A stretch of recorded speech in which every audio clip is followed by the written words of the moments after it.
IT sector में moon lighting यानी एक नौकरी के रहते कमाई के लिए दूसरी जगह काम करने को लेकर सरकार और इंडस्ट्री डिपार्टमेंट में दो राय हैं, दोनों एक मत नहीं है। इलेक्ट्रॉनिक एवं आईटी राज्य मंत्री राजीव चंद्रशेखर ने कहा कि आईटी कंपनियों को ऐसे कर्मचारियों के खिलाफ कार्रवाई नहीं करनी चाहिए जो मून लाइटिंग कर रहे हैं, जबकि कई सॉफ्टवेयर कंपनियों ने मून लाइटिंग की वजह से अपने कई कर्मचारियों को नौकरी से निकाल दिया है। हालांकि कुछ स्टार्टअप्स ने अपने कर्मचारियों को इसकी अनुमति भी दी है। सर, सरकार क्यों सहमत नहीं है इस मामले में उद्योग के साथ? सरकार की प्रतिक्रिया, राजीव चंद्रशेखर की प्रतिक्रिया थोड़ी चौंकाने वाली थी, क्योंकि आईटी इंडस्ट्री इस पूरे मामले में भी कोई कानून, नियम, श्रम कानूनों की व्यवस्था नहीं। मूनलाइटिंग क्या है, इस पर हम आप मनी सेंट्रल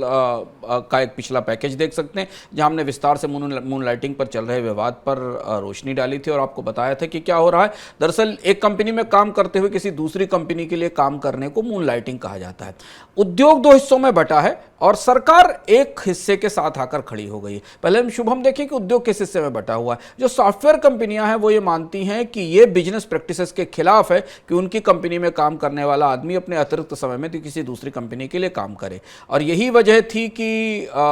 विप्रो ने इसका खुलकर विरोध किया, कुछ कर्मचारियों को निकाला भी। पूरी सॉफ्टवेयर इंडस्ट्री ये मानती है कि चूंकि वो कोड बना रहे हैं, उनके पास स्पेशल सूचनाएं हैं, वो किसी कंपनी के लिए ऑर्डर पर काम कर रहे हैं, तो उनकी कंपनी का कर्मचारी कहीं दूसरी जगह काम करेगा, ये इंटीग्रिटी के खिलाफ है। दूसरी तरफ स्टार्टअप कंपनियों का पूरा बिजनेस मॉडल इस तरीके का है, इसलिए स्विगी जैसी कंपनियों ने मून लाइटिंग की पॉलिसी बनाकर इस बात की इजाजत दे दी, क्योंकि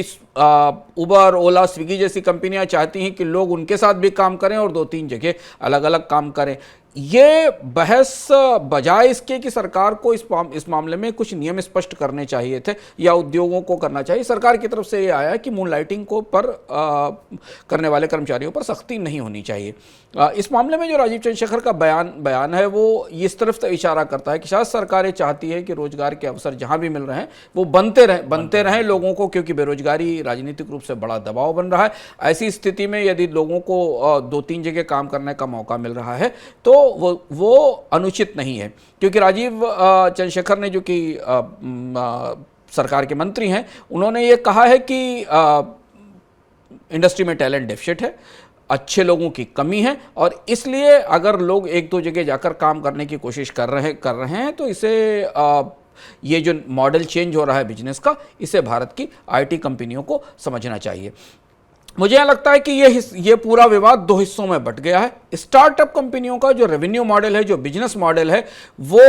अब एक एम्प्लॉय को अलग अलग जगह से 2-3 जगह से काम करने की छूट देता है, ताकि उनके ऊपर पूरी लागत ना आए और वो उतने ही घंटे उससे काम ले सकें जितनी वो सेवा प्रोड्यूस कर रहा है। जैसे कि आप स्विगी, जोमेटो या ओला